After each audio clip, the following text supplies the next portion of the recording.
Boy, can I help you? Listen up.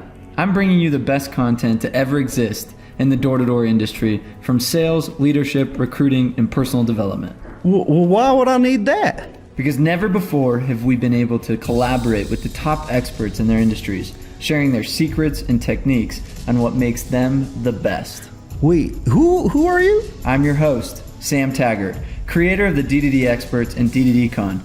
Is there a place we can sit down? Well, come on in. Register today for D2D Con, January 10th through 12th. Learn from over 40 amazing speakers, including the real Wolf of Wall Street, Jordan Belfort. Come as a team, learn as a team, leave as a tribe. Okay, I'm here with Mitch Mathews, and we're actually sitting in their office in Atlanta. I guess what city proper? What, Duluth? Duluth. Yeah, Duluth, Georgia. So just Georgia. outside of Atlanta. And flew all the way out here to meet with Anthem. These guys, he's one of the owners at Anthem Pest Control, and his first year selling. So this is one of the first rookies I've ever had on the podcast. There we go. I think this is the first true rookie. Yeah. That's podcast worthy. Did 1,000 accounts. Well, no, he's not at 1,000 yet, so I'm not going to give him that much credit. 44 He's left. 44 away, so 860 something. 964. Yes, it's like 966. 966. Yeah. It's currently serviced and is going to bust through the Golden Door Award. So if you're watching this is going to be really awesome. There's a lot of good first years out there that obviously are finishing up the summer there in pest control. A lot of people, a couple weeks left to push hard strong. But this is really cool. So gonna hit his Golden Door Award, getting up on the stage at DDD Con as a first year. That'll be the first ever first year Golden Door Award. Appreciate you, man. Yeah, That's like big. I want to publicly recognize this to the people out there. Like this is cool. So today we're gonna dive in, and not only this, I'm gonna go a little further. He just got done playing for the NFL, like the Miami Dolphins. Like that's a big deal. He played for the Vikings, the Dolphins, Chiefs, Browns, and Browns. Like 4 NFL teams. But guess what? He's on track. He's gonna go make more over the next few years doing door-to-door sales than NFL. Like that's huge. Like that is so cool. Yeah. And a lot of people might, today we're going to talk about kind of what is hard, what is success, what is winning, and having that winning mindset to go from, I'm a freaking hustler, competitive football player into translating that into the doors to where you're competitive. And you knew these little stats, the Brigham Lindsay's. So if you're watching this, the Brigham Lindsay's, who's like, he literally listed out, I was like, Brigham Lindsay's best week is. Well, hey, this is my first year in this industry, but I was told, I said when I came in, I said, what are all the records? I'm going after them. So I was told these are I was told all these records and whatever it's worth. But what did that do? The competitive side absolutely. of the professional absolutely. athlete comes out and says, so at the best week out there, 70, what was it that you heard? I was heard it was 77. 77, I'm going to do 80 in a week. Boom, does it as a rookie. Like, that's awesome. That's probably one of the reasons you were in the NFL, right? I mean, you were just competitive. Skinny and tall, skinny, lanky, white guy doesn't typically go that far. So you have to be at least competitive, right, to make it at least a couple years. So that is as long as you can compete, you'll make it somewhere. So I'm excited. So if you're watching this, like this if you know Mitch. Share this if you're freaking want to know how do you do this your first year. We got some awesome people on here like Chris Steed. He was one of Vivint's top guys every year, and you had some Chris popping up. So super excited to dive into this D2D podcast. Like this is going to be awesome. So let's do this. I have like 50 questions. It's like, where do I start? But let's talk like why. Well, first before I say this, go watch the link after this. Click on the little link that we put in the description. He literally does a touchdown dance. With scoring a touchdown. I'll say celebration moment. Dance. Yeah, celebrate. It wasn't a dance. This is a door knock. Celebration. He sells pest control. Mock sell pest control. Why'd you do that? I'm curious. So, to be honest, when I played in the NFL, I rode the pine, I rode the bench, right? So, it was an awesome experience. It was my dream for 26 years, or I guess 24 years before I went and played, to go do that. So, upon coming there and being there, my time was limited on the field. So I said, if I'm gonna make it on the field, and if I'm gonna get in that end zone, which I will get in that end zone one day, then my celebration's got to be on point, So, before the whole week leading up to it, and I guess for the whole year, I started this company with Ben and Jake, and while I was playing football, that's when our guys were knocking doors. So I felt bad being an owner of the company and staying away. So I said, how can I give my guys a shout out? So I said, I'm going to get in the end zone this week, and my celebration is going to be to shout out my guys here at Anthem Pest. They're working their tails off in Atlanta. So I made sure if they were knocking doors, then I had to as well. So my celebration was me knocking doors in the end zone. So that is so cool. So go watch the link. Take some pride. I knock doors. Absolutely, you know what I mean? It's just like, absolutely. And a lot of people might be like ashamed of that or embarrassed. It's like, why? But it's like, no, like the pride of saying like, you just quit the NFL to go knock on doors and sell bug spray? Like, what? You know what I mean? Like, Yeah. I'm sure you got that from a few people. Yeah, absolutely. I mean, and most people say now that all they want to talk about is what was it like? What was it like playing and everything? And I want to talk some doors most of the time, Yeah, so talk to me about that. Like the challenge that goes through, and this is the extreme, and this is what, but I wanted to speak to the guys. Like yesterday, you remember, or I was knocking with one of your guys, Michael, the one he was studying to be a doctor or something. Justin Tempest. So Justin's like, yeah, I was on track to become a doctor. I dropped out. Now I'm a door knocker. Yeah. And it's like, I'm sure his dad, who was a doctor probably, is like, wait, no, son, please, no. Yeah, exactly. But now he's like, I took some pride in I knock doors, and I'm freaking, this is awesome, and I want to talk doors. I don't want to talk biology. But you probably have that same extreme of like, oh wait, you're a professional athlete. Don't go backwards. Don't go to doors. But you love it. Yeah, keep trying to play football. Keep doing all that stuff. It's a weird. Trust me. I mean, there's still times all the time where I wish I was still playing. What person wouldn't wish they were still doing that, right? That's their dream. If it was their dream, I guess, to do that and play professional sports and to experience that, it was awesome. I'll never forget it. It was some of the best times of my life, but it was also some of the hardest times, right? The whole time you're out there trying to make the team and find a spot, fit in, and it was stressful. It was hard, but it was awesome. But being here at Anthem, I've fallen in love with what we do here. And it's not just selling bug spray. If you look at it that way, it might be a tad bit of a step back. But if that's not what we look at it, or at least me, I look at it here, I want to build something massive. I want to teach young men how to have confidence when they go knock on someone's door, and how to build rapport with someone, how to communicate.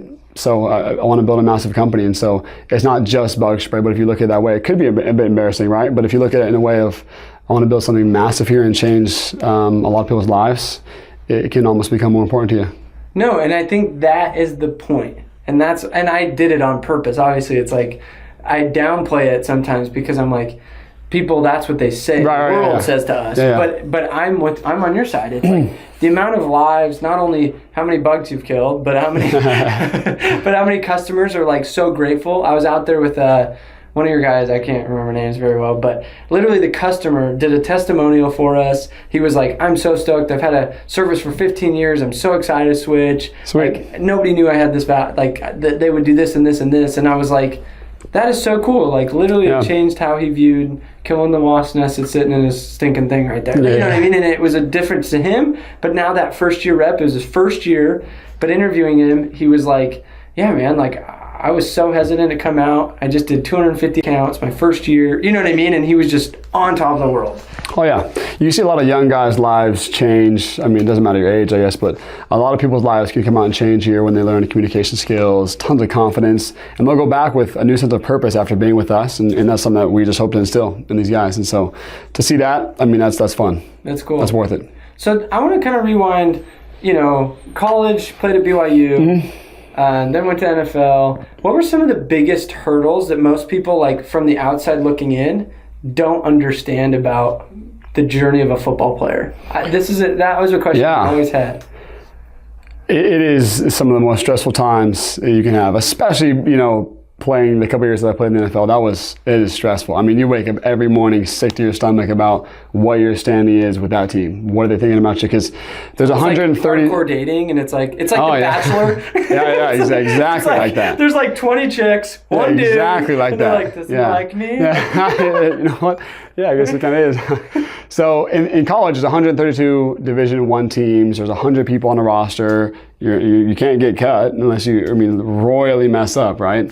But in the NFL, you can do way less than even mess up. You can just not have your best day, and you could find your equipment and your gear in a garbage bag ready to be taken out for the next guy to come in and replace it. Is that how fast it is? It's pretty quick, man. It's within the hours. Yeah, you're gone. They're just like, you show up. I mean, yeah, we'll wrap around to why this is. I guess my mentality has been how it is the last couple of years this last year with Anthem and pest control. But I mean, you can show up to practice that day, and I think you have your best day. Even have a great day at practice and whatever it is, or have a great game, and then the next day you can be having a garbage bag over your shoulder, walking it out of the locker room. And it's not in private, right? These are in front of all your teammates. This is embarrassing. This is not fun at all. This isn't one of those ones where you sneak in the locker room, get your stuff, and you head out, and no one will see. No one will notice. You're gone, and you're on on an airplane back to wherever you're from, and you're like, oh my gosh, I was good to go this morning, and now I'm on an airplane, and I'm back home on my couch within the day. So it's not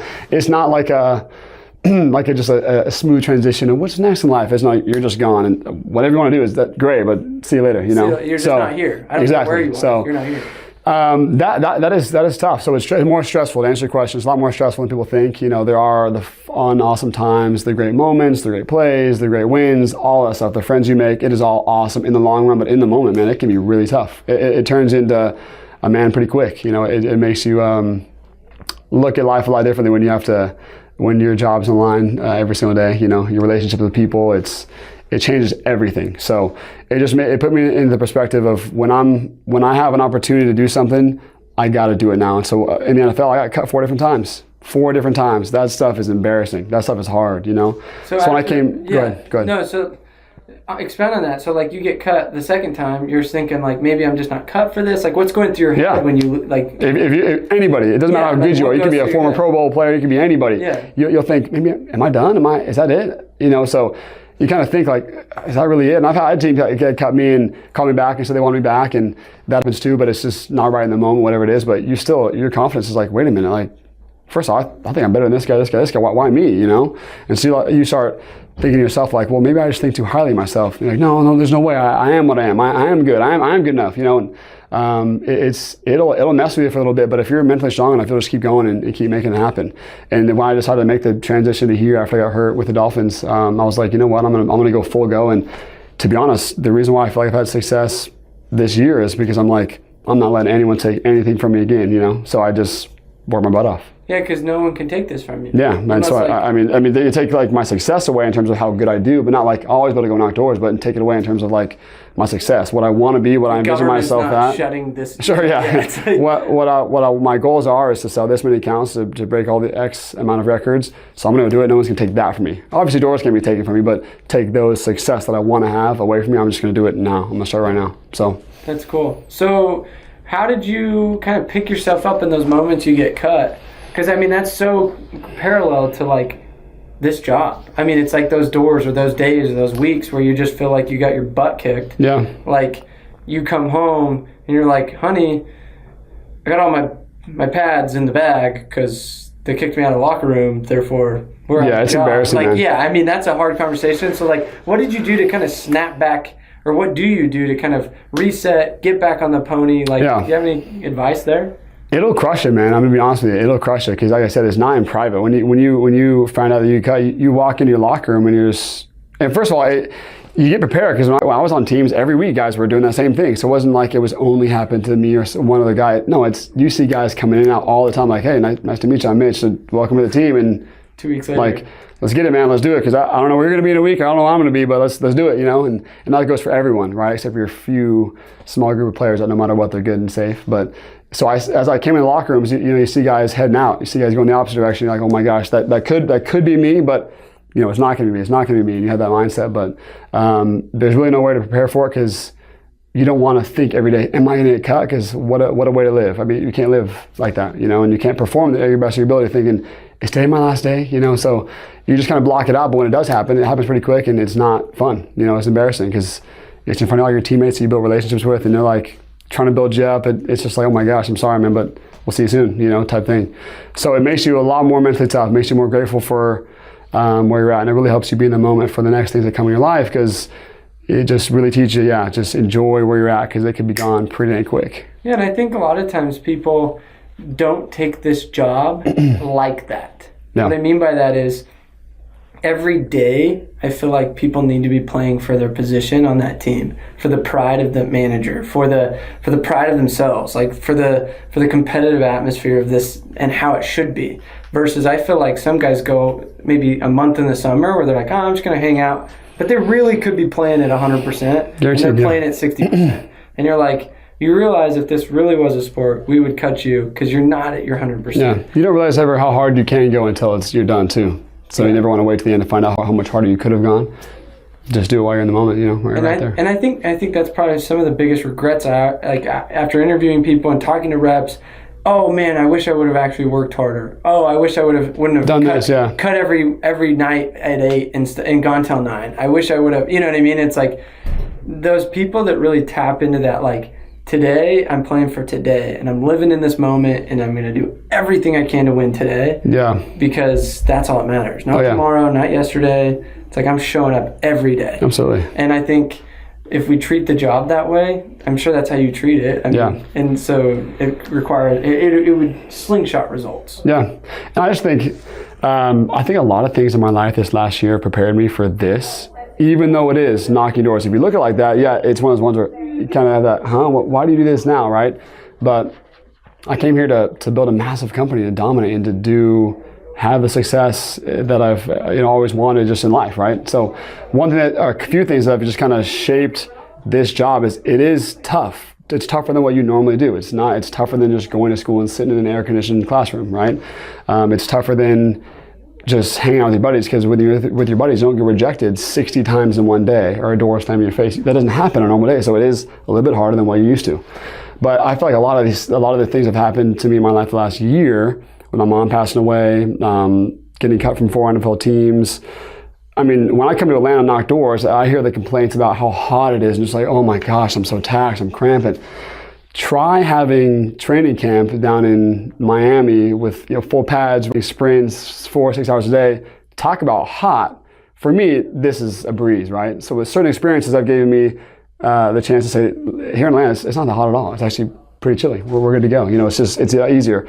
Try getting rejected from your dream job after dreaming of something for 24 years, getting rejected from that, having someone slam a door in your face, that doesn't feel quite like rejection if you've had the real type of rejection, if that makes sense. Yeah. My mom passed away last year. Whenever I feel like something's really hard, it's like, well, I would much rather take that rejection or this hard here in the summer than that again, you know what I mean? So it's like rejection, hot, heat, whatever. It's the definition of hard to me, I feel like the last couple of years has been just, my ceiling for what is hard is just grown a ton. So when I come out here knocking doors all day long, getting rejected all day long, going for 5 straight months, not missing a single day, it hasn't been hard really at all because of those experiences, Yeah. So I feel like when you go through harder times, and I want to pause real quick anyways and say, those things that I've gone through, I mean, people have gone through way harder times than that. Yeah. And to be honest, I don't envy that trial they've gone through, but I envy how tough that person is, because those type of people will typically accomplish a lot when they've gone through a lot.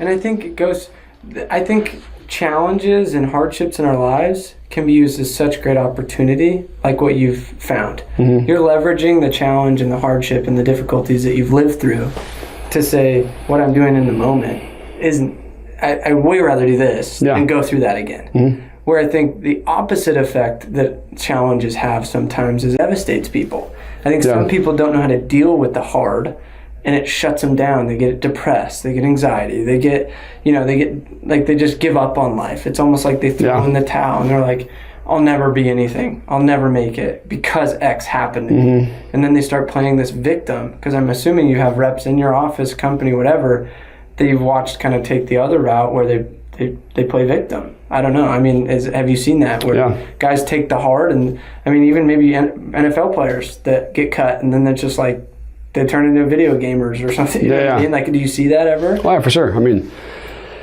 yeah, you see it all. I think it's all mindset. I mean, trials, hard times, difficult times, rejection, it is going to come into your life. And if it doesn't, you'll never be anybody. So be glad that the hard times come. So they're going to come to every single person. It's just how you react to it.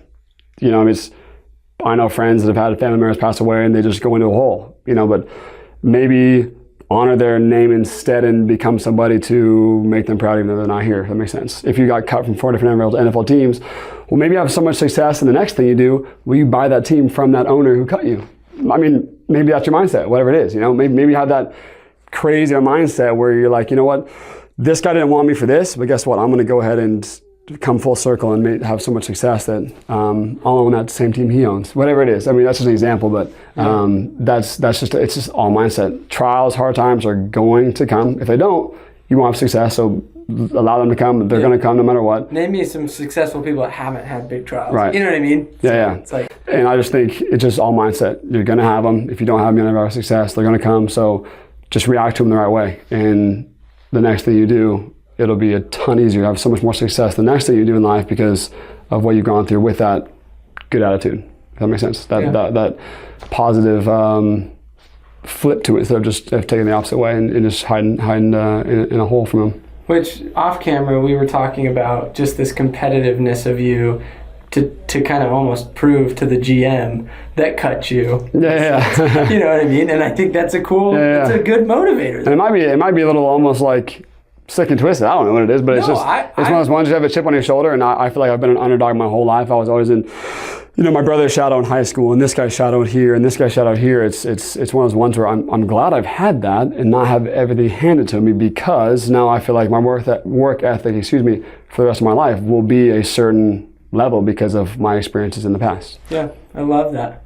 So let's talk pest control for a second, because I think a lot of people, go, well, could you really do 1,000 accounts? One, in the first place, there's people watching this that that's not even a thing, right? I mean, to them, it's no, that's impossible, right? I'm sure that they say that.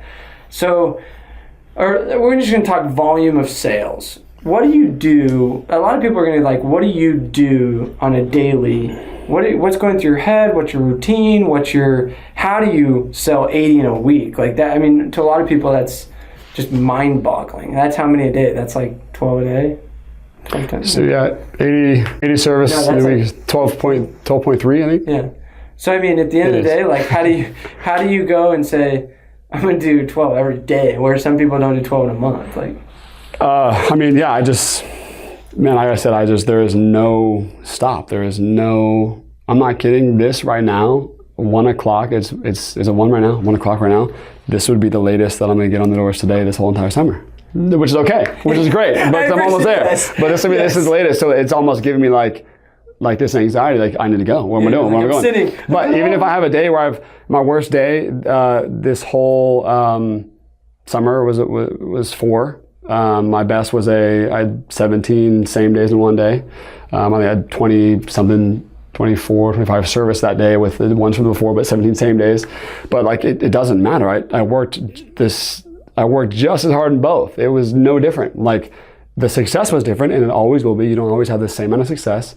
But from a 20-something day or a 17 same days in one day to 4, there was no difference in the work ethic, just the amount of success, which means I'm going to have both, but it's how you react to those trials. I think the day after I had 4, I had 10, because it just ticked me off so bad that I just, maybe the way I was pitching was just a tad bit hard. I don't know what it was, but you have those times, but you just keep rolling, you just keep going. So, I have a routine. I come, we have a core every day, and we work, but I try to be the first one on the door, first one to the sale of the day. I try to beat the hours of the day, so I want to have 2 sales before 2, and 3 before 3, and 4 before 4. So if I don't have that, if it's 4 o'clock and I have 3 sales that day, it freaks me out. I start getting this little bit of anxiety. I start walking maybe a tad bit fast. I don't know what it is. My mindset just says, you're behind. So if it's 6 o'clock and I don't have 6, I am behind. So by the end of the day, if it's 9 o'clock and prime time, it gets a little bit better, maybe a sale once every 45 minutes, then it's 9 or 10. And I want to have that pretty much every day. So my average for the whole summer is exactly 8.5 services a day.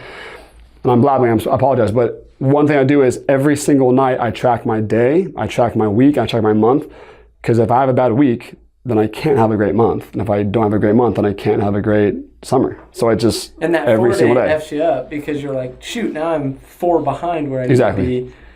Now how do I make that up? So I say for me, just track the numbers every single day, have a goal, make it religious almost, and then track the numbers. If you have a bad day, it's probably going to affect your week, so you need to step up the next couple of days so it doesn't affect your month. Because if it affects your month, your summer's off.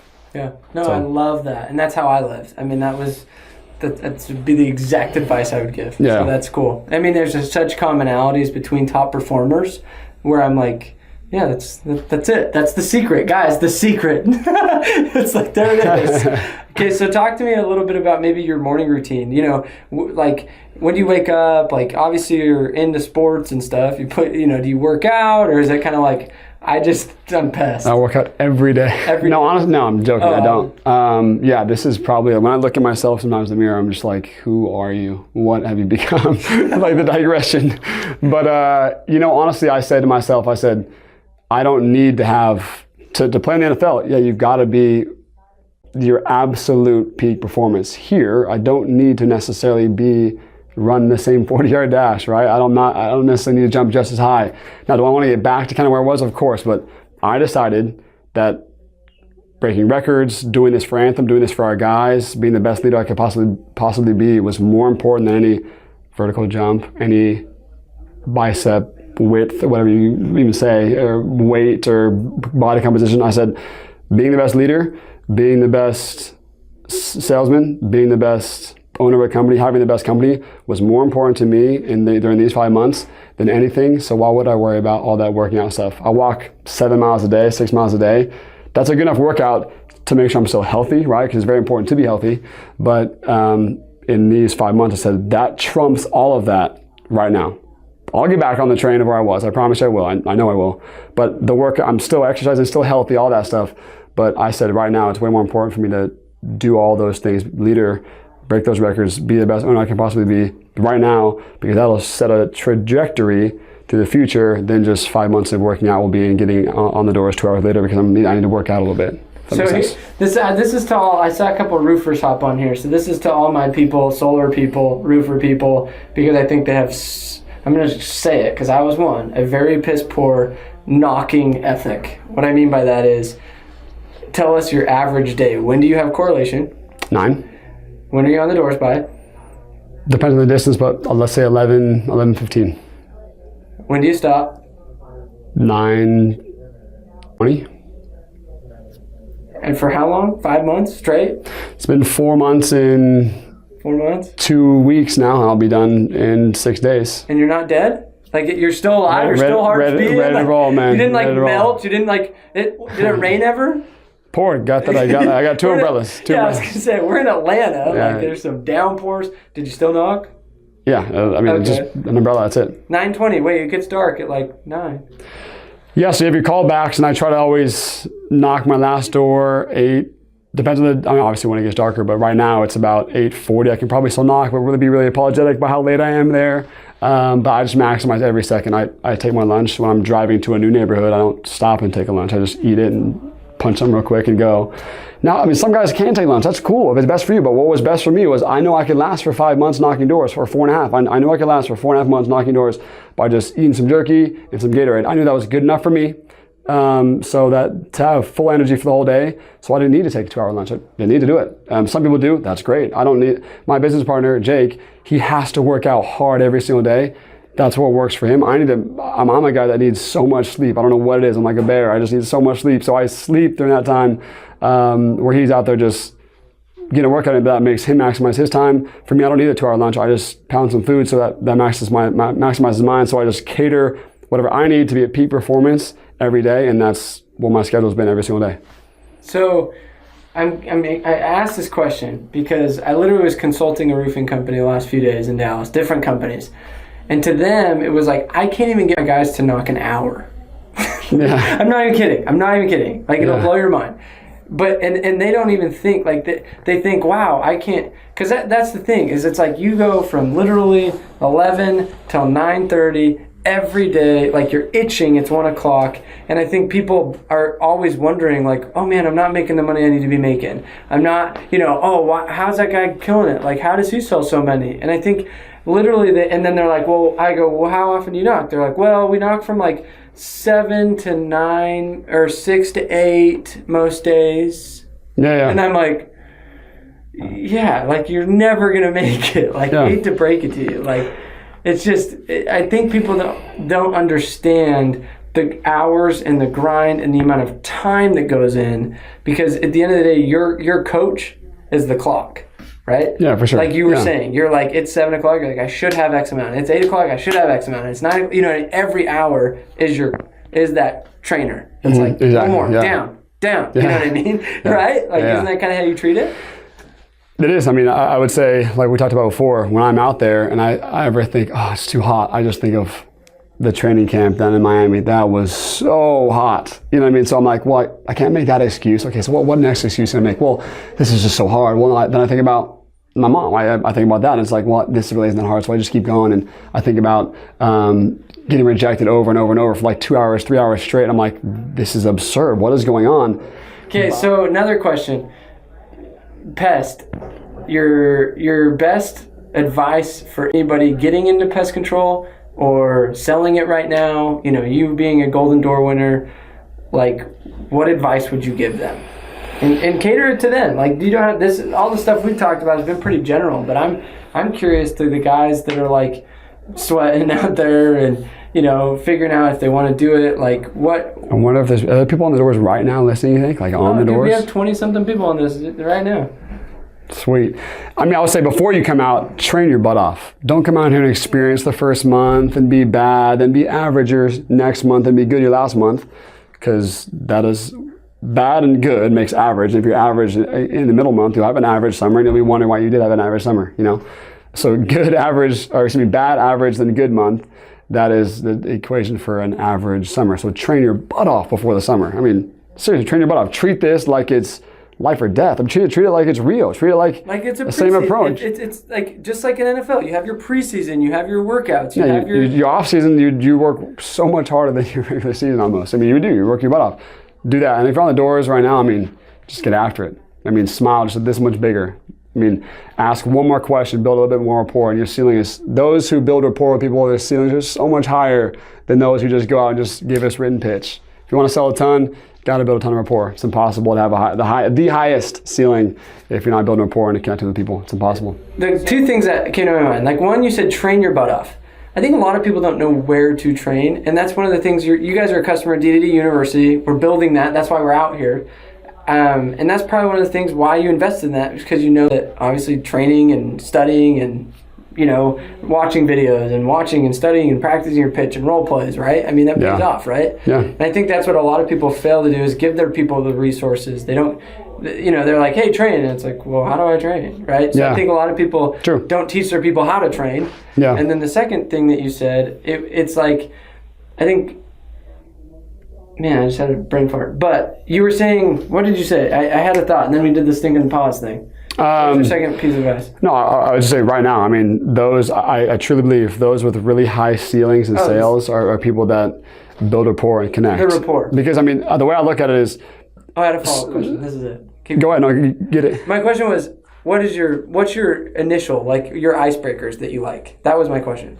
Just like right off the door? Yeah, because you talked about building rapport. So you're like, you got to be able to build that rapport. But I think a lot of people are naturally good at it, and some people are like, that's just not me. I'm not very natural. I come off really awkward, right? Makes sense, yeah. So if you could have just a couple lines that you give people that you're like, hey, try this one. This is a fun icebreaker rapport question or something. Give us a few of those. It's proprietary. Just kidding. No, honestly, I like the handshake, the simple handshake, because if they don't shake my hand, they're probably not going to be a buyer. So that's a good cue for me right away. It happened a couple times a day. It's kind of embarrassing. You're just like, I guess I'm going to shake my hand. But, and then just a massive smile. And just my thing is, I try to get the person, every single person, whether they're super stern or super sleepy a little bit, whatever it is, try to get them to laugh. You will get 30 more seconds if you can make someone laugh. If you can get a giggle, you want them to laugh. Watch when they giggle, they'll typically open the door a little bit farther. When they laugh just a little bit, they'll probably come out and talk to you. They'll shake your hand. They'll ask what's up. Their guard comes down. If you can get someone to laugh, 30 seconds, you got it. Do you have any go-to line? No, honestly, the go-to. It's always on the spot kind of stuff. If it's pouring rain, right, or if it's super hot outside, if it's really late at night, I'll look down at my watch and just say, obviously, to be out here at 9:05 p.m., newly married, I must be the most passionate bug guy you've ever met in your entire life. And they always laugh at that. They think what? And then it just sets the stage for the rest of my pitch, which is like, you know what, he is working his tail off, and it's not like a charity case. This guy is working his tail off. He must love what he does if he's out here this late, newly married, killing bugs this late. He must love what he does. So I'll give him some time. I'll see what's up. Yeah. Why would you like it this much? Let me give you that 30 seconds. Cool. No, cool. Okay, so I always finish, and dude, Mitch, this is fun, and I'm actually gonna go knock with you today. Like I'm excited to be the trainee. But normally, I'm the one getting trained. I'm doing the training, so this will be awesome. I'm really excited for that. But I always finish up, and this has been really a pleasure just even getting to know you on this on a deeper level. So I appreciate that. Absolutely, man. Yeah. But one piece of advice, I always ask this as the last question. I always ask people, what would be the one piece of advice that you would give the door-to-door industry? Well, actually, I'm going to focus more directed to a rookie, like just brand new rookie that's at this point in the summer. They just finished their first year, meaning they're going to the off season of their first year. Okay. Does that make sense? Yeah. What advice would you give him? It first depends on what their goals are. To recruit a big team, just make enough money for college, whatever it is. But let's pretend that they're coming back next year and they want to just build on this thing. Is that what you're asking? Yeah. Or maybe, I don't know. What advice would you give? I would say if they are planning on going in the off season, I feel like and those who know me, I'm competitive to a 100% fault. It is a fault, my competitive nature. So even we're going on to celebrate the end of our summer in Destin this weekend, and I've already been reminded about we're golfing this weekend.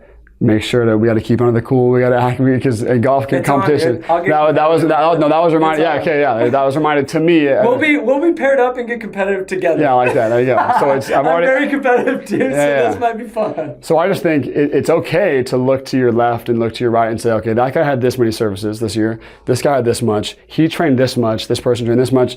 Just gather all the intel you need and then just go do more than them in every aspect. If you know he's training 3 or 4 times a day, well. Then I guess you can't miss any day that week. Then I guess you're training 6 days a week. Because if you want to beat him, then you just have to do more than he does. To me, it's just so simple. The formula. If this guy's working out this many times a day with this much weight on the bar, well, to be better than him at that, then I just do a little bit more. So I would just say, it's okay to look to your left and your right in some circumstances. It's not keeping up with the Joneses. No, this is sports. This is competition. This is business. This is what you do, right? You look left and right. Now, it's not all you do, right? You have your goals and you're looking ahead, but glance just to see, at least in this industry, glance what they did and what made them successful, and then just take the best ideas from them. Well, this guy trained this many days. Well, I'm going to take that and also do what this guy did to have him success, and then I'm just going to go for it. I'm going to go all in. So, love that. Never be lukewarm in 2 things. Just go all into one. I love that. Yeah. Ken, you heard it best from Mitch Mathews, former Dolphins, NFL All-Star, I wish. But still, just to get to that level, dude, that's impressive. Thanks, man. No, so many people from a little age want to get there, and you got there. That's huge. And then owns his own company now, first year selling 1,000 freaking accounts. This is cool. You're just an impressive human being. I appreciate that, man. And I'll beat you in golf this weekend. So yeah, right, man. Let's get after it. I'm just kidding. Okay, much love. Share this if you liked it and got something out of it. And appreciate it. Let's get it.